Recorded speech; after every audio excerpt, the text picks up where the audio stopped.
And finally, to our special segment, Resurgent Africa. Amid the coups and the crises, there are many positive stories from Africa that often get overlooked, but not on this show. Isabelle Sambou is a name that resonates with strength and determination in Senegal. A two-time Olympian and nine-time African wrestling champion, Sambou defied the odds in a sport dominated by men. After competing on the world stage, she has returned to her village in southern Senegal, dedicating her time to training the next generation of female wrestlers. Our next report gets you all the details. In the quiet village of Mlomp in southern Senegal, Isabelle Sambou, a wrestling legend, returns to her roots. At 43, she's a two-time Olympian and nine-time African wrestling champion. Her journey took her from the rural corners of Senegal to the grand stages of the Olympics in London and Rio.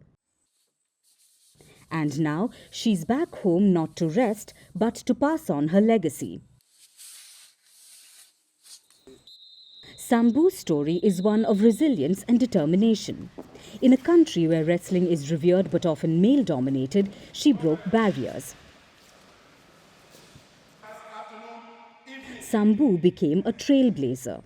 And even though she faced ridicule, she never wavered. When you do women's wrestling, you will have a lot of people who make fun of you. I lived through that when I went to Zouijinker to wrestle. When I wore my shorts, there were people who made fun of me. There were others who said, "Is this a woman or a boy?"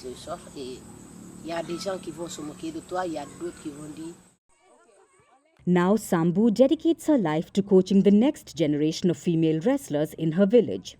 She didn't bring home an Olympic medal, but that hasn't dampened her spirit.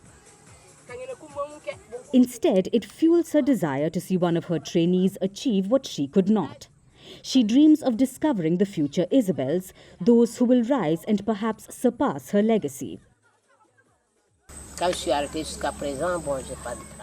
After I stopped wrestling professionally, until now I don't have work.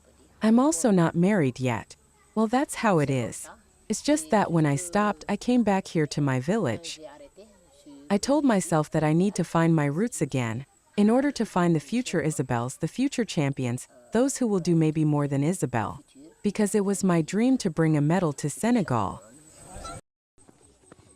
On the sandy grounds of Mlomp, Sambou trains young girls, instilling in them the same grit that carried her through her own journey. Among them is 18-year-old Mame Marie Sambou, who, inspired by Isabelle, decided to take up wrestling despite societal pressures.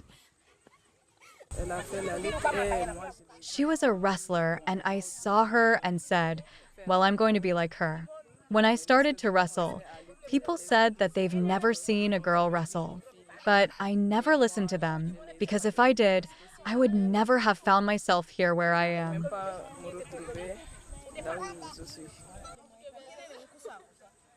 Sambou wants to use her fame to encourage young girls in Senegal to follow her trailblazing path and reach their potential. Some even hope increasing female participation in a sport so ingrained in Senegalese culture could help address larger issues of gender equality, including access to education, economic opportunities, and child marriage. Hence, her life is a testament to the power of perseverance and the importance of staying true to one's roots. Through her, a new generation of champions is rising, fiercely protecting their village traditions while daring to dream big. In a place where the past meets the future, Sambou's legacy lives on, stronger than ever.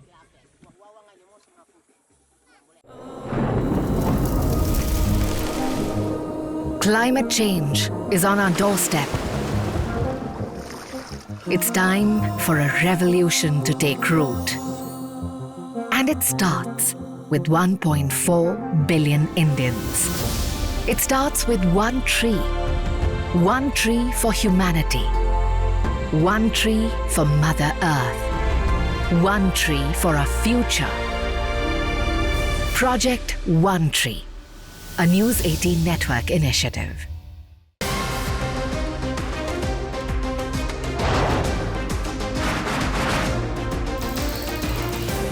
Obviously today the T20 across to the West Indies. What can you expect from this? Hello, I'm Alyson coming to you from Durban, South Africa. Today we have a special show. Start with a report on India's shifting nuclear posture. For the first time since India officially became a nuclear power. Hello and welcome to Firstpost America. I'm Eric Ham coming to you live from the nation's capital in Washington, D.C.